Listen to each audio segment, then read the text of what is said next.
नमस्ते, म प्रेक्षा पराजुले फेरि पनि पुनः उपस्थित भइ नै सकेकी छु।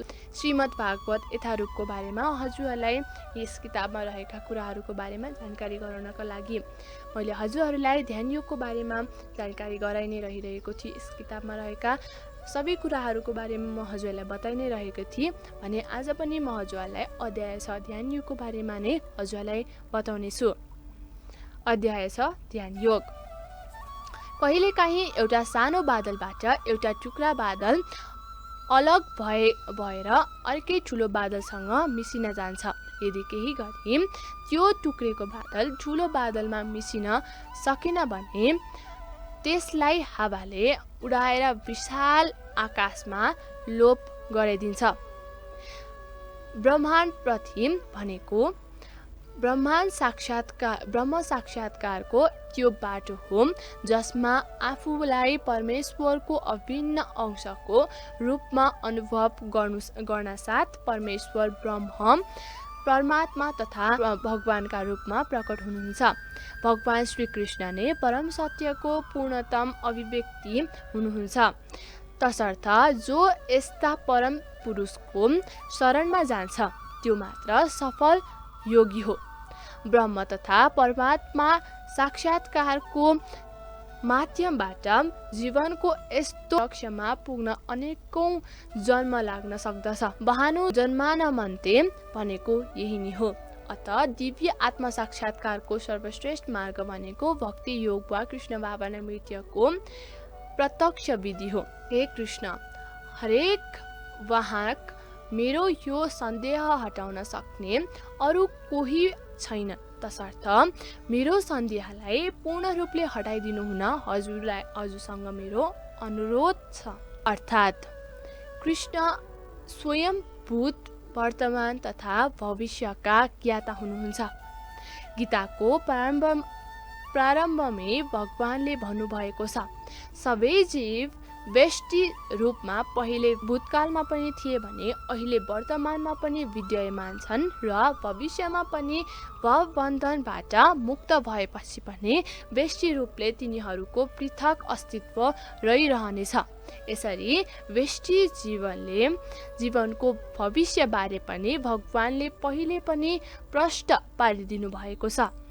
यहाँ अर्जुनले योग साधनामा असफल भएका योगीको भविष्य के हुन्छ भनेर जान्न चाहेका छन्। कोही पनि कृष्णको बराबर हुन सक्दैन, न त उहाँभन्दा ठुलो नै कोही छ। निश्चय नै तथाकथित ठुला ऋषिमुनि दार्शनिकहरू पनि प्रकृतिकै कृपाका अधीनमा रहने हुँदा तिनीहरू कृष्णका बराबरीमा पुग्न सक्दैनन्। अतः सन्देहको भरपर्दो र वर्तमान अन्तिम निर्णय त कृष्णले नै दिन सक्नुहुन्छ, किनभने उहाँ नै र भविष्यका पूर्ण ज्ञाता हुनुहुन्छ। तर उहाँलाई कसैले जान्न सक्दैन। अतः कुन वस्तु के हो भन्ने कुरा या त कृष्णले जान्नुहुन्छ या कृष्ण भावना भावित भक्तले जान्न सक्दछ। भगवानले भन्नुभयो, हे पृथापुत्र, कल्याण कार्यमा लागिरहने योगीको विनाश यो लोकमा पनि हुँदैन र परलोकमा पनि हुँदैन। हे मित्र, असल काम गर्नलाई खराब तत्वबाट कहिले पनि पराजित हुनु पर्दैन। अर्थात् श्रीमद् भागवत 1.5.17 मा श्री नारद मुनिले वासुदेवलाई यसरी उपदेश दिनुहुन्छ, यदि कोही समस्त भौतिक अभिलाषा त्यागेर पूर्णतया भगवानको शरणमा परेको छ भने त्यसको कुनै क्षति हुने र पतन हुने कुरै छैन। अर्कातिर भक्तहरू आँखा चिम्लेर आफ्नो व्यासमा लाग्दछन्, त्यही पनि उनीहरूले केही पनि प्राप्त गर्न सक्दैनन्। भौतिक लाभका लागि अनेक शास्त्रीय तथा लौकिक कार्यहरू छन्। योगीले आफ्नो जीवनको आध्यात्मिक उन्नति एवं कृष्ण भावना मित्रको प्राप्तिका लागि समस्त भौतिक क्रियाकलापहरू परित्याग गर्नुपर्दछ। कसैले तर्क गर्न सक्दछन्, यदि कृष्ण भावना परिपूर्ण भयो भने सर्वोच्च सिद्धि प्राप्त होला, तर यदि त्यो पूर्ण भएन भने सिद्धि प्राप्त गर्न सकिएन भन्ने के होला? के त्यस समय भौतिक र आध्यात्मिक दुवै किसिमको क्षति बिहोर्नु पर्दछ? शास्त्रमा पनि निर्धारित सर्वधर्मका आचरण नगर्नेले पापको फल भोग गर्नु नै पर्दछ भने चेतावनी दिएका छन्। तसर्थ जसले राम्रोसँग त्यस्तो दिव्य कर्म सम्पन्न गर्दछ त्यसले पनि त्यसको प्रतिफल भोग्नै पर्दछ।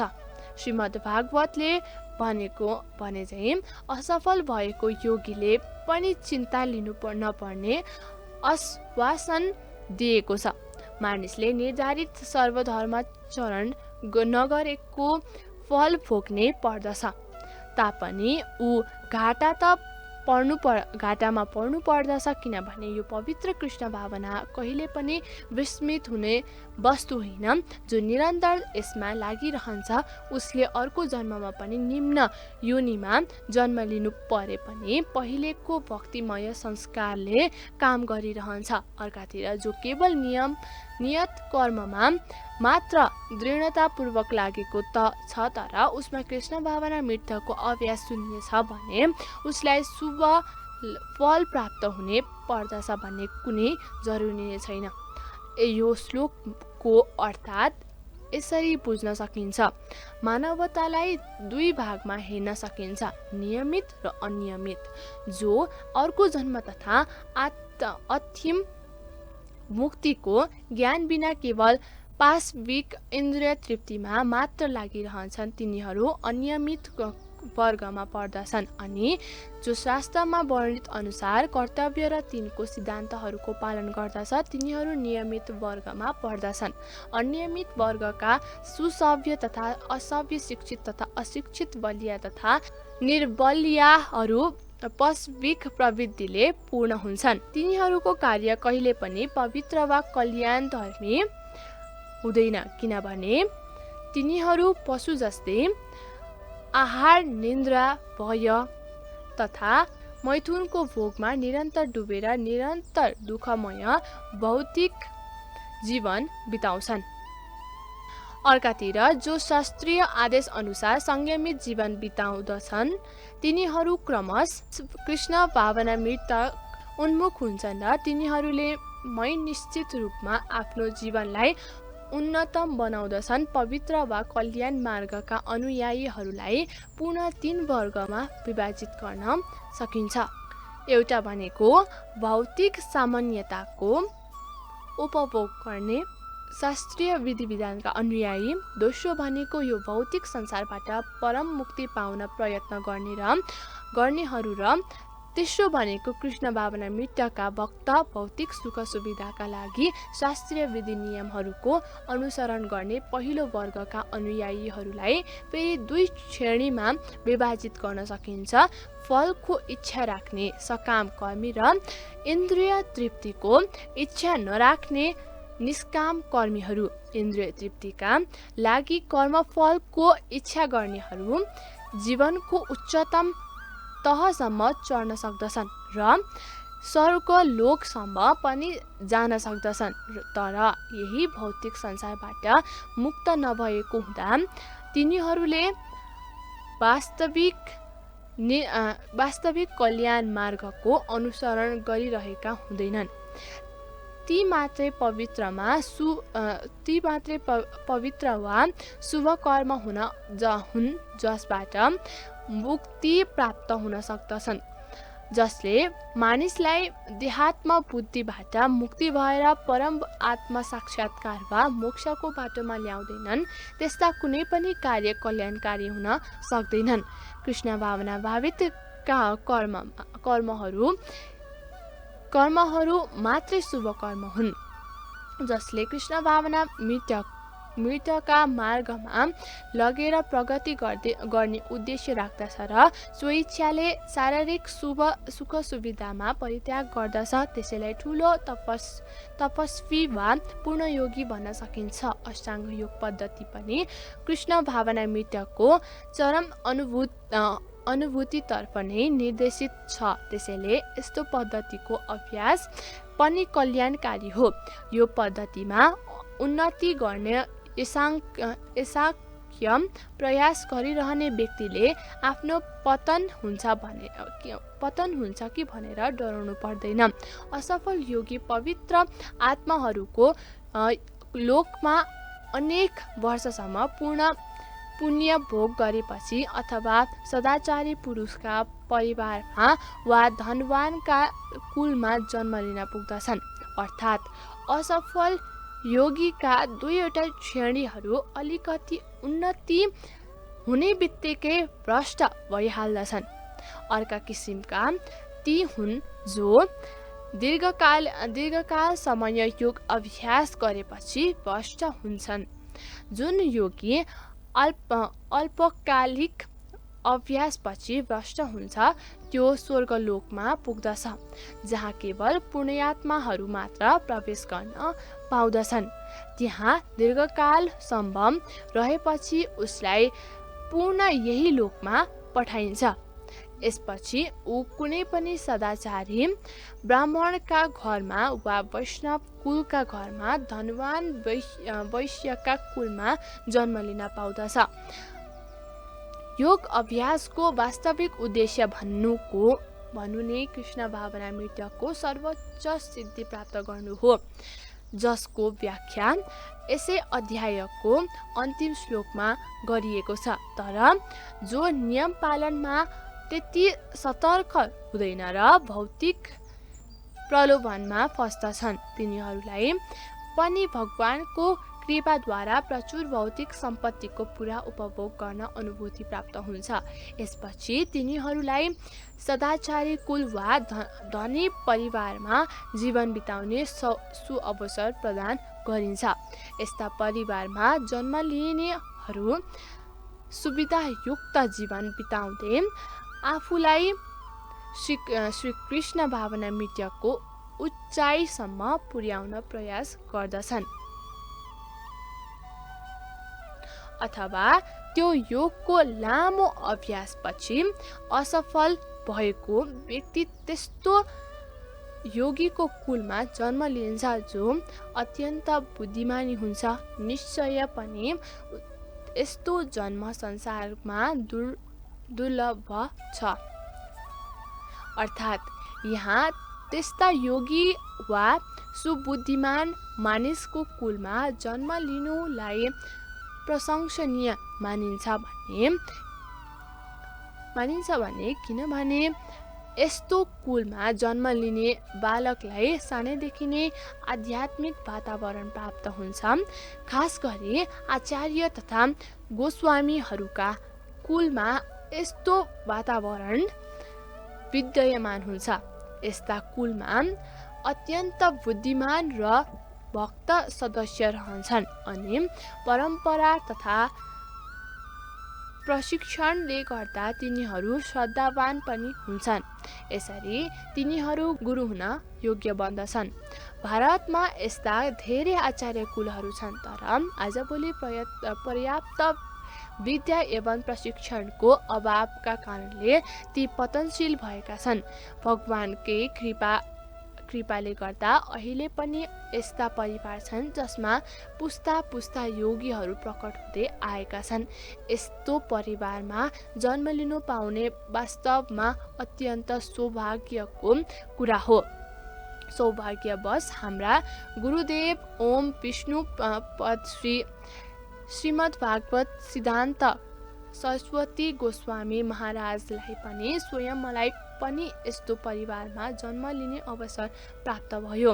भगवानका कृपाले गर्दा हामी दुवैलाई बाल अवस्थादेखि भगवत भक्तिमा लाग्ने प्रशिक्षण दिएको थियो र पछि दिव्य व्यवस्थाको निर्देशित अनुसार नै उहाँसँग मेरो भेट भयो। हे कुरुनन्दन, यस्तो जन्म पाएपछि त्यसले आफ्नो पूर्व जन्मकै दैवी चेतनालाई पुनः प्राप्त गर्दछ अनि उसले पूर्ण सफलता प्राप्त गर्ने उद्देश्य लिएर अघि बढ्ने प्रयास गर्दछ। अर्थात् राजा भारतलाई तेस्रो जन्ममा उत्तम ब्राह्मण कुल प्राप्त भयो। पूर्व जन्मको दिव्य चेतना पूर्ण प्राप्त गर्न उत्तम कुल प्राप्त हुन्छ भने यो एउटा उदाहरण हो। भारत विश्वभरका सम्राट थिए र उनको समयदेखि नै यो लोक देवताहरूका बीचमा भारतवर्षका नामले प्रसिद्ध हुँदै आएको छ। पहिले यो इलावृत वर्षका नामले चिनिन्थ्यो भने भारतले कलिलै उमेरमा आध्यात्मिक सिद्धिका लागि सन्यास ग्रहण गरेका थिए, तर उनी सफल हुन सकेनन्। अर्को जन्ममा उनले उत्तम ब्राह्मण कुलमा जन्म लिएर उनको नाम जड भारत रह्यो, किनभने उनी एकान्तवास गर्दथे र कसैसँग पनि बोल्दैनथे। पछि राजा रहगणले यिनलाई महान योगीका रूपमा चिन्न सके। उनले उनको जीवनबाट योग अभ्यासको दिव्य प्रयास कहिले पनि व्यर्थ जाँदो रहेनछ भन्ने कुरा प्रष्ट हुन्छ। योगीलाई कृष्ण भावना मृत्युमा पूर्ण सिद्धि प्राप्त गर्ने सुअवसर पनि भगवत कृपाबाट बारम्बार प्राप्त हुन्छ। आफ्नै पूर्ण जन्मको दैवी चेतनाका गुणले गर्दा नचाहेर पनि ऊ स्वतः योग मार्गतिर आकर्षित हुन पुग्दछ। यस्तो जिज्ञासु योगी सधैँ शास्त्रीय सिद्धान्तभन्दा माथि रहन्छ। अर्थात् अनन्त योगजनहरू शास्त्रीय अनुष्ठानहरूप्रति त्यति आकर्षित हुँदैनन्, बरु यौगिक प्रक्रियाहरूप्रति स्वतः आकर्षित हुन पुग्दछन्, जसद्वारा तिनीहरू पूर्ण कृष्ण भावनामा आरूढ हुन्छन्।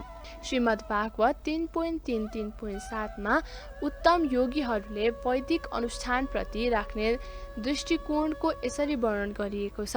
हे भगवान, जसले हजुरका पावन नामहरूको जप गर्दछ तिनीहरू चण्डालका परिवारमा जन्मिएका भए पनि आध्यात्मिक जीवनमा अत्याधिक समुन्नति हुन्छन्। यस्ता जपकर्ताहरू निसन्देह सबै प्रकारका तप र यज्ञहरू सम्पन्न गरिसकेका मानिन्छन्, सम्पूर्ण पवित्र तीर्थहरूमा स्नान गरिसकेका मानिन्छन् र समग्र शास्त्रको अध्ययन पनि गरिसकेका मानिन्छन्। यसको सुप्रसिद्ध उदाहरण भगवान चैतन्य महाप्रभुले प्रस्तुत गर्नुभएको छ। उहाँले नै ठाकुर हरिदासलाई आफ्नो परमप्रिय शिष्यका रूपमा स्वीकार गर्नुभयो। हुन त हरिदासको जन्म एक मुसलमानको परिवारमा भएको थियो, तर भगवान चैतन्यले तिनलाई नामाचार्यको पदवी प्रदान गर्नुभयो, किनभने तिनले प्रतिदिन 3 लाख पटकसम्म भगवानको पवित्र नाम हरे कृष्ण कृष्ण कृष्ण हरे हरे, हरे राम राम राम हरे हरे गर्दै जाप गर्दथे। निरन्तर भगवानको पवित्र नाम जाप गरिसकेपछि हुँदा अवश्य पनि तिनले आफ्नो पूर्व जन्ममा सप्त ब्रह्मण नामको वेद वर्णित अनुष्ठान कार्य पूरा गरिसकेको हुनुपर्दछ भन्न सकिन्छ, किनभने कसैले पनि पवित्र नबनेसम्म कृष्ण भावना मृत्युको नियमहरूलाई ग्रहण गर्न सक्दैन या भगवानको पवित्र नाम हरे कृष्णको जाप गर्ने कार्य सङ्कलन गर्न सक्दैन। समस्त कल्पसहरूबाट शुद्ध भएर उत्तरोत्तर प्रगति गर्ने कार्यमा गम्भीरतापूर्वक लागेका योगी अनेकौं जन्मको अभ्यासपछि सिद्धि प्राप्त गरेर परम लक्ष्यमा पुग्न समर्थ हुन्छ। अर्थात् विशेष गरी सदाचारी, धनवान या पवित्र कुलमा उत्पन्न व्यक्ति योग अभ्यासको अनुकूल वातावरण पाएको सचेत हुन्छ अनि उसले दृढ सङ्कल्प लिएर आफ्नो अधुरो कार्य पूरा गर्न थाल्दछ। यसरी उसले आफ्नो सम्पूर्ण भौतिक कल्पसबाट मुक्त भएपछि उसलाई अन्त्यमा कृष्ण भावना रूपी परम स्थितिबाट प्राप्त हुन्छ। कृष्ण भावना मेट्ने समस्त कल्पसबाट मुक्ति हुने पूर्ण अवस्था हो। भगवत गीता 7.28 मा यसको पुष्टि भएको छ। अनेक जन्मसम्म पूर्ण कर्म गरेपछि मात्र मानिसले सम्पूर्ण कल्मष तथा मोहको दबन्धबाट पूर्णतया छुटकारा पाउँदछ अनि मात्र ऊ भगवानको दिव्य प्रेम भक्तिमा संलग्न हुन्छ। योगी तपस्वी एवं योगी भन्दा पनि ठुलो हुन्छ र सकाम कर्मी भन्दा पनि महान हुन्छ। तसर्थ हे अर्जुन, सबै परिस्थितिमा तिमी योगी बन। अर्थात् हामी योगको नाम लिनासाथ आफ्नो चेतनालाई परम सत्यसँग जोड्ने तत्त्व भन्ने बुझ्दछौँ। विभिन्न साधकहरू आफूले ग्रहण गरेका विशेष विधि अनुसार विभिन्न नामले यस पद्धतिको परिचय दिन्छन्। योग पद्धतिमा सकाम कर्मको प्रधानता हुँदा यसलाई कर्मयोग भनिन्छ। यसमा चिन्तनको प्रधानता हुँदा यसलाई ज्ञानयोग भनिन्छ र यस योगमा भगवानको भक्तित्व प्रदान हुँदा यसलाई भक्ति योग भन्ने गरिन्छ। भक्ति योग अर्थात् कृष्ण भावना मेट्ने समस्त योगको परम सिद्धि हो। आगामी श्लोकमा पनि यसको व्याख्या हुनेछ। भगवानले यहाँ योगको श्रेष्ठतालाई पुष्टि गर्नुभएको छ, तर यो भक्ति योग भन्दा पनि श्रेष्ठ हो भन्ने उल्लेख भने उहाँले गर्नुभएको छैन। आज मैले हजुरहरूलाई यो अध्याय 6 ध्यान योगको बारेमा यहाँ रहेका केही कुराहरूको बारेमा हजुरलाई फेरि पनि बताएको छु। अब फेरि म हजुरहरूलाई अर्को एपिसोडमा यस ध्यान योगको बारेमा र अष्टाङ्ग योगहरूको बारेमा हजुरलाई बताउने छु। त्यतिन्जेलसम्म म प्रेक्षा पराजुले हजुरहरूमा बिदा हुन चाहन्छु है त। हस्त नमस्ते सबैजनालाई, राधे राधे है त। र लाइफ ओके टेलिभिजन हेर्न नबिर्सनु होला है त।